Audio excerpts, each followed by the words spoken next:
A construction site needs to be clean.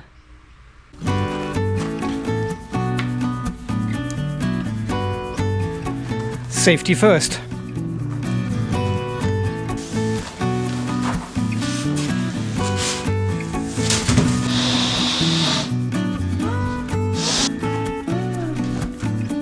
Got it.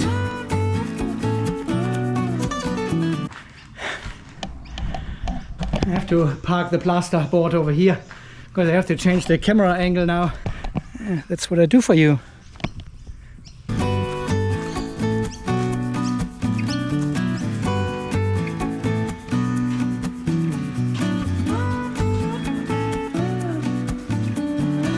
Don't tell me this is not the outside of the wall.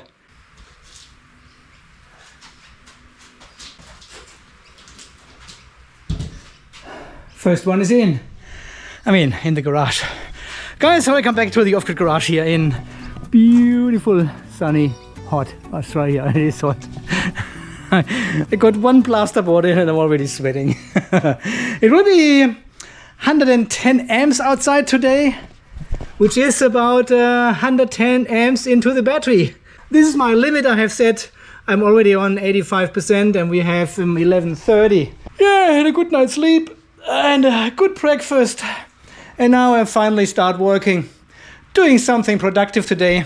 But before we do that, I have to, let me quickly, this way around. How can we do without the laser, right? Okay, let me set my reference point there in the corner. And then I have to, oh, it's already straight. Actually, yeah, there's 1 millimeter. Yeah, the line is exactly on the corner of the stud. And after the recent flood event here in the garage, I actually decided to not go 10 millimeters off the ground, but 20 millimeters. So I'll put these spacers over here and one over here. So I've got the plasterboard screws here and here, this special tool. This is called a it is called a dimpler. I never heard of this word before. Yeah, it's basically a Phillips bit with this ring around it, which just prevents the screw from going in too far into the plasterboard. It is just driving in the screw enough so the screw head actually sinks a tiny bit into the paper. Only the paper gives it the strength. It is not the actual plaster inside, it is the paper on the outside. So we are building a battery room with paper. Okay, let's give this dimpler a try. And I don't actually need to ensure that this plasterboard is actually straight and not a bit on an angle. Because this will be the only full plasterboard on this side. There will be one on the other side and a small part above the door. We can have a look. Oh, it is actually straight, okay. Because I only have these 20 millimeter spacers now underneath, left and right, and this gives me basically the level of the whole plasterboard. Okay, I'm using the dimpler. It goes in the middle. There it goes. Yeah, and then it disengages from the screw. Yeah, it is a bit lower than the actual plasterboard. It seems to work pretty well. And then we do the next one, roughly one machine height above green line.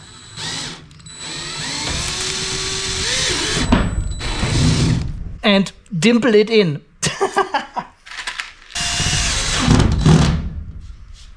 That looks pretty cool. Okay, let me continue this row, the one in the middle and the one on this side. I know, another time lapse.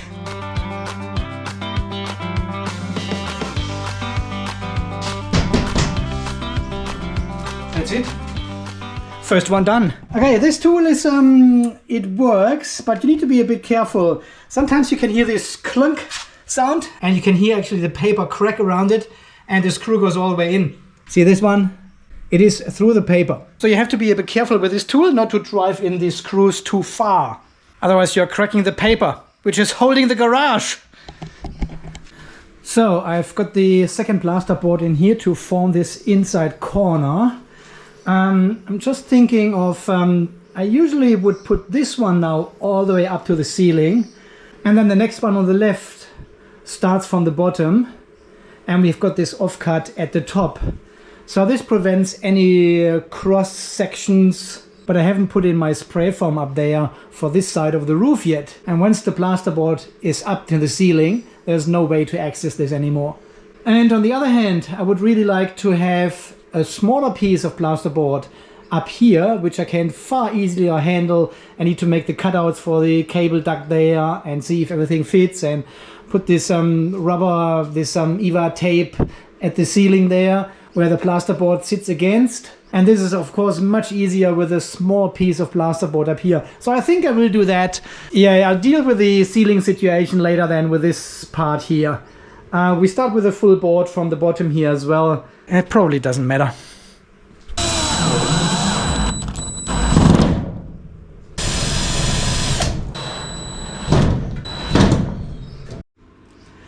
Getting these screws here in at the corner is a bit iffy. The plasterboard gets a bit thinner here to join the next one. Oh, this one is just okay. Oh well, I'm getting better over time. And here in the corner I had to put my stay charged sign underneath as well. I needed these 1.5 millimeters here thickness of this 3D printed board to actually have this all in line and have the perfect corner here. And when I have a look here with the level, it is actually perfectly leveled now. Might be I'm not 100% leveled with this wall. Oh, yes I am. Okay, something is a tiny bit off, but I really don't know. It is all done with the laser. This is perfect. That is perfect. I don't know. This is this 2 millimeter gap. So yeah, don't forget to stay charged.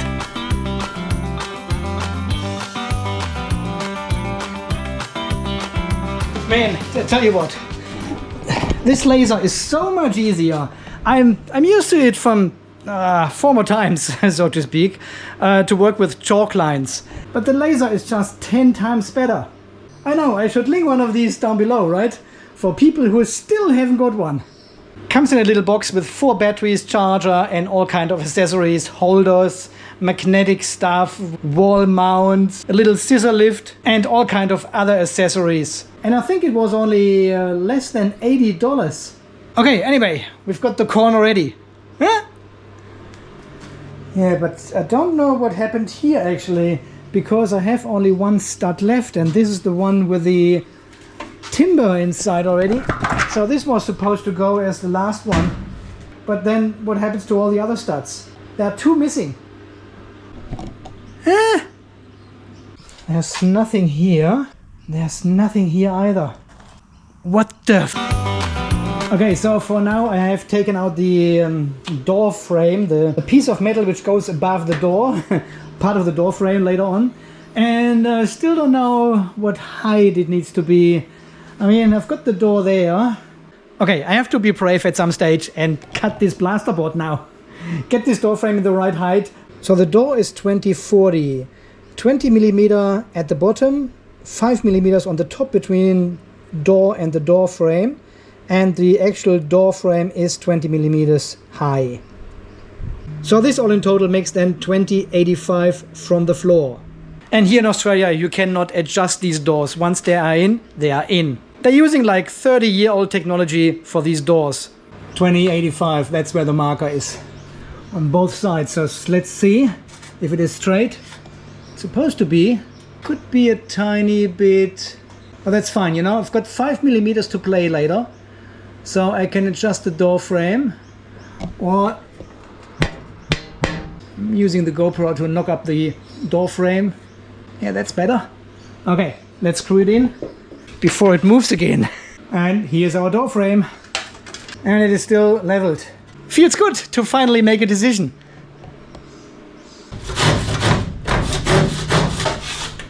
I know that's probably the wrong saw, right? But I need it only once. Maybe on the other side as well. I need it only twice in this whole project, so.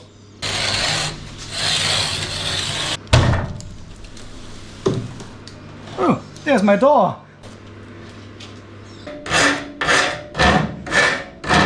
I haven't got a file for plasterboard either. But you know what I have? From my good old friend Ivan from Western Australia. He borrowed me this electric hydraulic crimper. Wow, this is heavy. This is heavy. Jeez. I can't read anything on this. This is all in Chinese. And yeah, battery goes in here. You pull this one out to change the dies. Push it back in and then crimp. I'm really not sure how I feel about this one here. You know, you don't have the feeling as with a manual hydraulic crimper. I'll link this down below. I've seen them on AliExpress already. $350 or something, so they are not cheap. And 75 kilonewton, 18 volts. There it says it, 18 volts, 4 ampere hours. Finally. And these are all the dies from 16 all the way up to 300. And we will need the 35 to 95 a lot for this new battery room.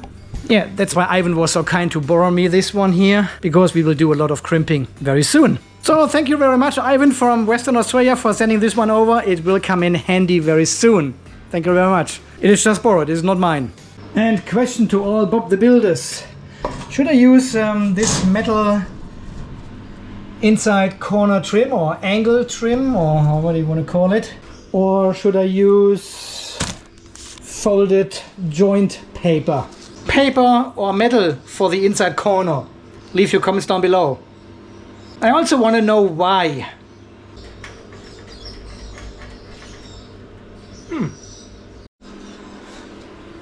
Oh, look at this. This plasterboard would actually fit straight. What about the outside?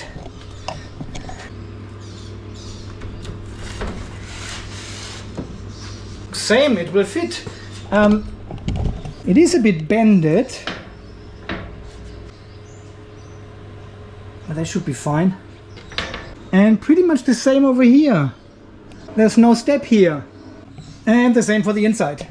No step. So that means we will have one plasterboard for this whole area here, outside and inside. Perfect. And also need a new pack of screws for the plasterboard. These are actually 500, yeah, quantity 500 in here, and they are half gone already.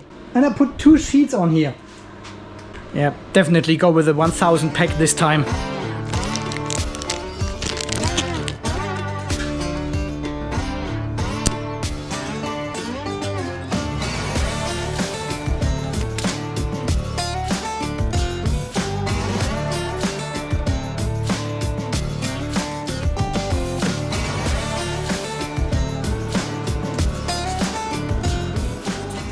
Yeah, that works well with the magnets. This stays in place, and then with the tags I can pull it out again if I need to. Otherwise I can't grab it, I can't get into it. Okay, this is just an idea at the moment, but I think it works pretty well, because I still want to get access to the roof here. So I want to have all these panels here removable, so I will not use any tape over there to join these panels together. And these 50 industrial magnets cost me $11, including shipping. That's insane. You can get them in all sizes. I'm using them here for my numbers as well. For this 9, for example. Oh, hang on. Is it actually a 6 or a 9? And look at this.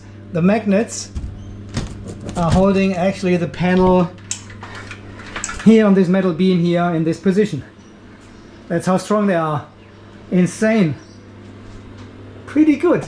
I'll link them down below as always. Don't send me an email and ask. And this foil tape is so sticky here. Unbelievable. Sticks like cat shit. If you have a cat, you know what I'm talking about. What do you reckon? Are the magnets a good solution? I think so. Okay, I need to take out all the panels again and put these magnets on and these pulling tabs. I'll probably put some tags up here as well, because look at this gap there. So a tag up there so I can pull it down. Just it all depends. Yeah, let's see. And to all these people who commented under my last video when I put this Foilboard in the ceiling and said I have installed the Foilboard the wrong way around.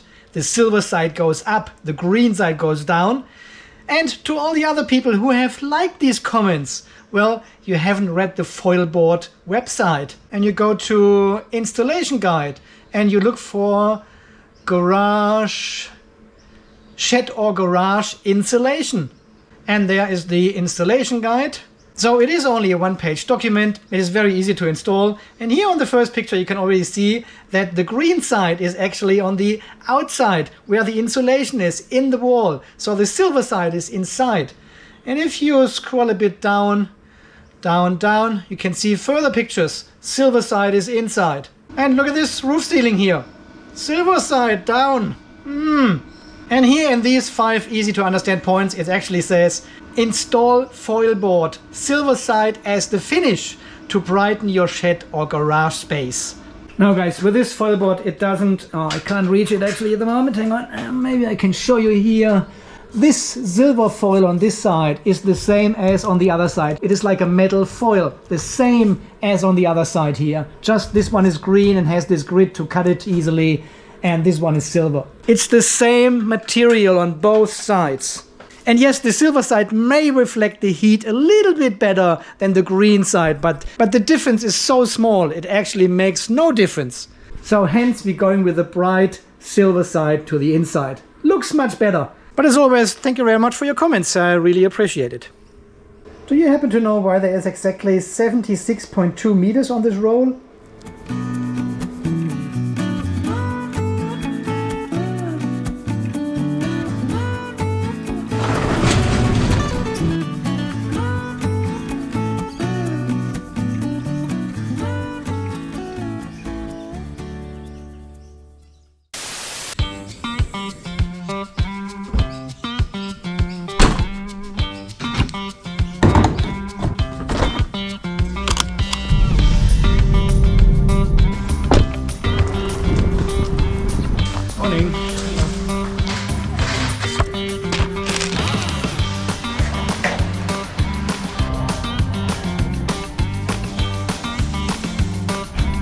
Excellent, thank you so much.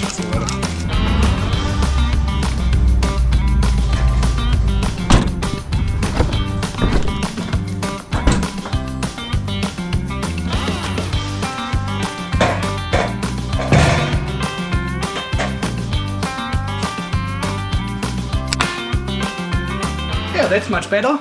Good morning guys and welcome back to the Off-Grid Garage here. Just a quick trip to the hardware store this morning, picking up 2 more of these studs here for our drywall and some more Foilboard joining tape to glue the magnets on these Foilboards, and a 1,000 pack of these plasterboard screws here. Interestingly, these were actually more expensive than 2 500 packs. Just 20 cents or something, but... So, and of course we have to extend these ones here as well. Yeah, they're a bit short. I've still got heaps of offcuts, so shouldn't be a problem.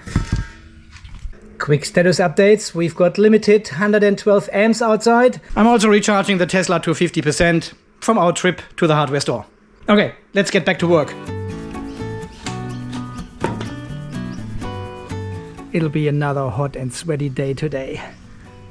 Alright, I have these 2 additional studs in, and I've also taken out the timber here. Yeah, the long timber I had in the last one. Because as we have seen yesterday, the plasterboard will just bend here a little bit and then fit in between the roller doors. It'll be a nice and clean installation. Ooh, it's getting dark in here. We need some light. I need to make some cutouts over there, obviously, in the plasterboard to fit this profile shape. But apart from that, it should just fit in. Yeah, this situation up there is not straightforward, as you know.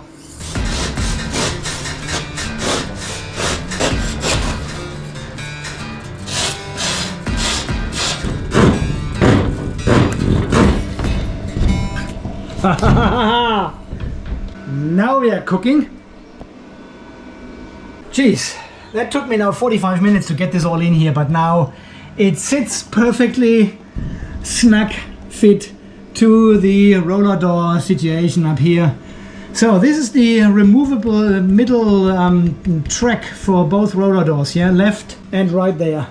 This is the aluminium profile. And the plasterboard now sticks into this little gap we created.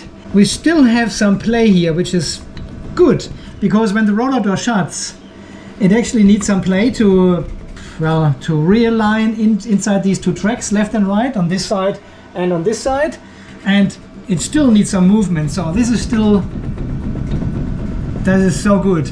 And up here where the stopper is, this is all bombenfest with the garage. And look at this gap here. We should actually try and see if the roller door still opens. Just for the sake of testing.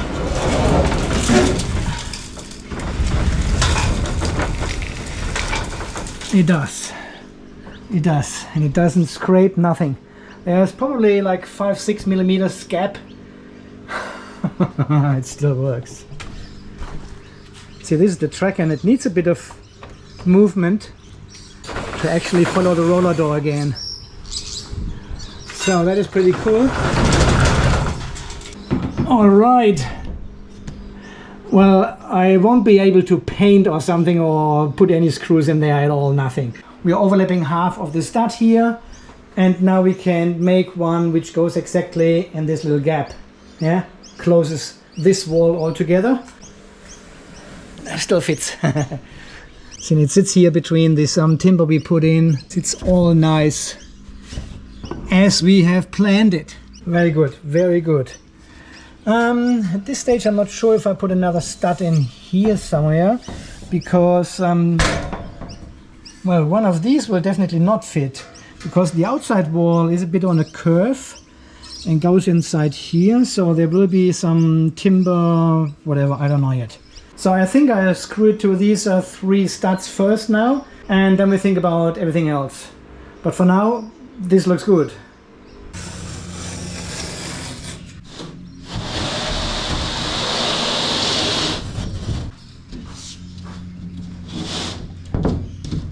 I guess now it breaks.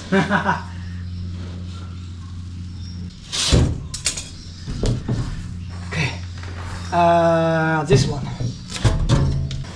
I have to work out of the trailer now here because there's no space in the garage anymore. I received 3 deliveries today. Don't smash into my wife's car. Look at all these boxes here. Gobel Power newest do-it-yourself kit. Yishi Yang do-it-yourself kit version 2. And the Gobel Power MB31 HSEV batteries. So these are the one with 330 ampere hours or something. So we need to test all these batteries and all these cases here and have a look. And there's no space anymore here. I've got the tractor in here because we had a bit of rain, but I can't get it out anymore without moving all these boxes again. Shit! It's just too much. Hello my friends, for the very last time. And goodbye. Guys, now it is really getting dark in there. Have a look. Wow. There's a bit of light coming in on the top here. It feels so small in here now. It's unbelievable when these walls are in. It is a tiny room. Maybe I'll just extend it at some stage into this garage as well. And then we've got double the space.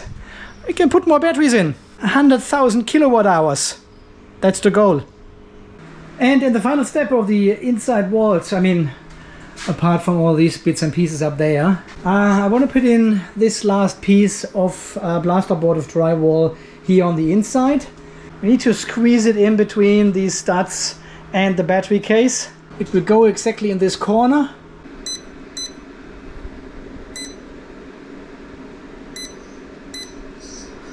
Alright, so this is my mark up here on the door frame. I put the laser exactly on this mark.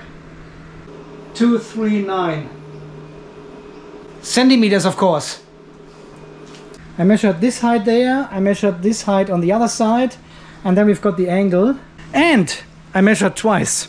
So written this all down here on the paper.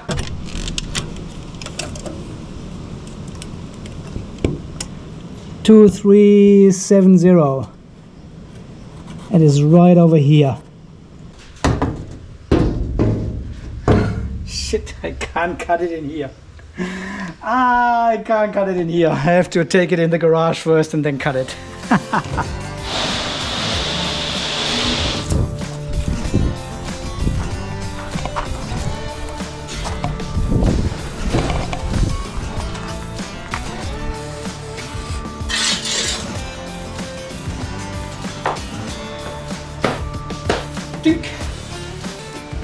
Look at this, almost no off-cut.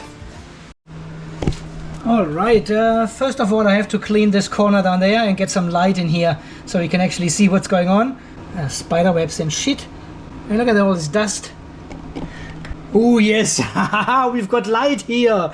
This is one of my wife's old fish tank lights. Perfect.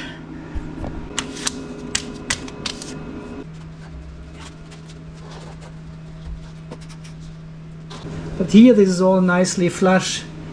The same down here, you can see it sits directly at the beam. Yeah, up there it's okay. It's beautiful. Look at this doorway.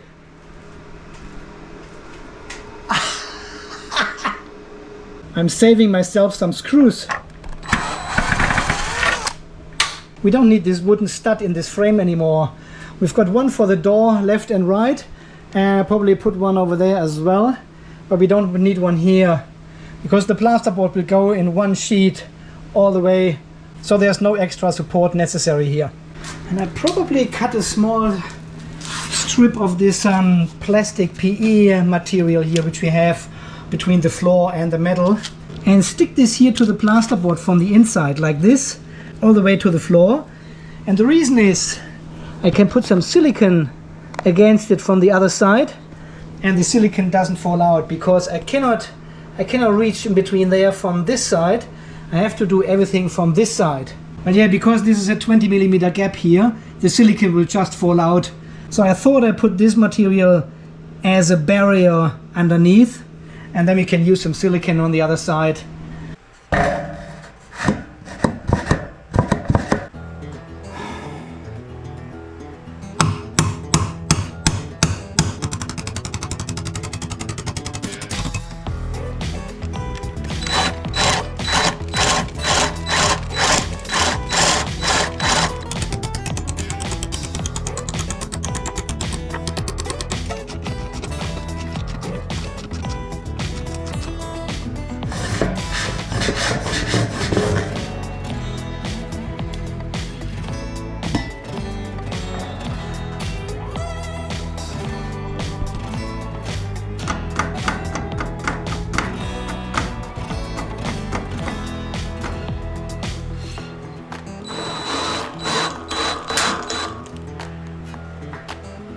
Bombenfest.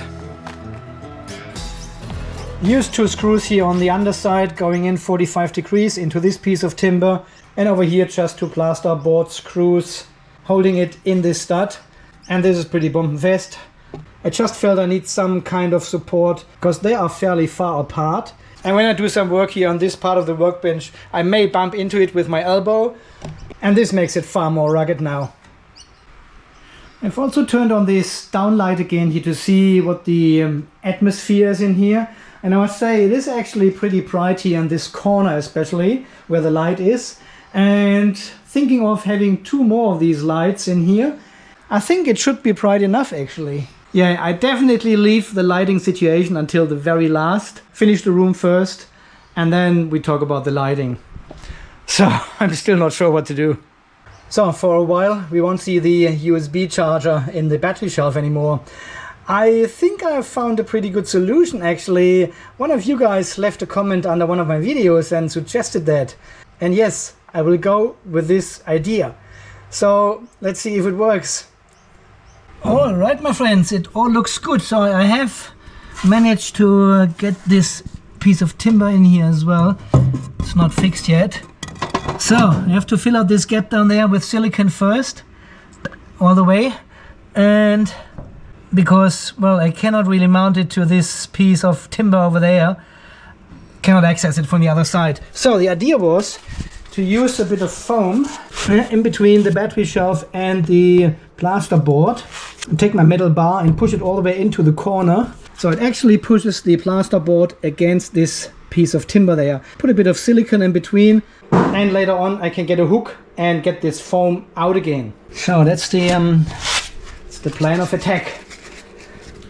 Yes, and this presses the plasterboard against the timber here. Nice. Okay, clean this up here. For what reason? Nobody will ever see it again. Hey, talking about never seen again. Hey, last night my son was here and he showed us the comet on the sky, which you can see from the Earth at the moment with your bare eye. But he also had the telescope here, so we had a good look at it. It is the comet called Shushin Atlas. He took a picture so you can really see the comet. And the interesting fact is, the next time it will be so close to Earth will be in 80,000 years. So, yeah, probably shouldn't bother with cleaning up the silicone down here.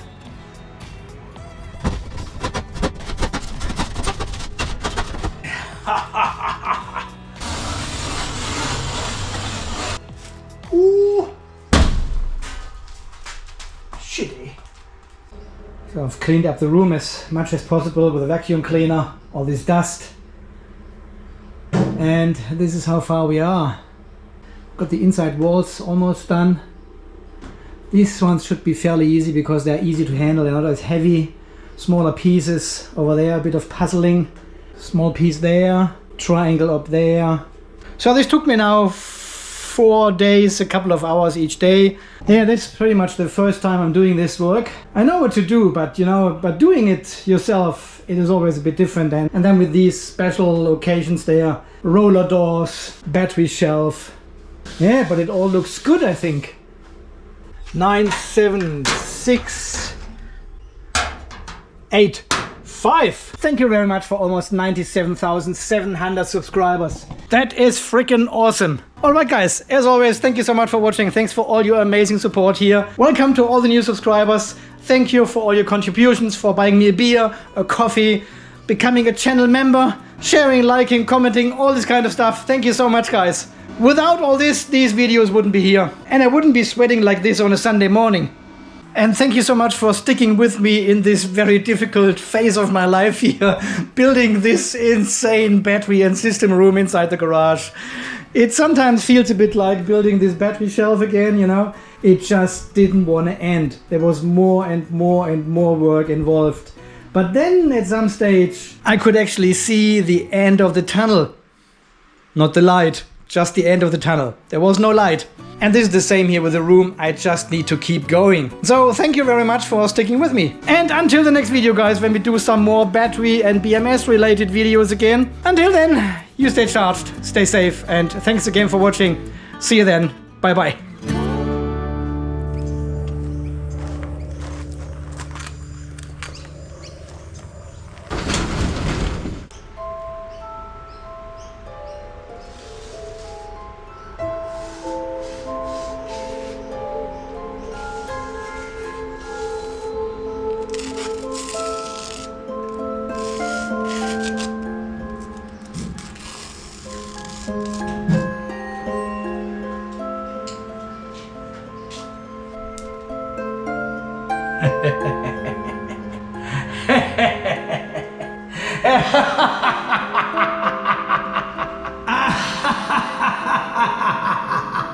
Ha ha ha ha!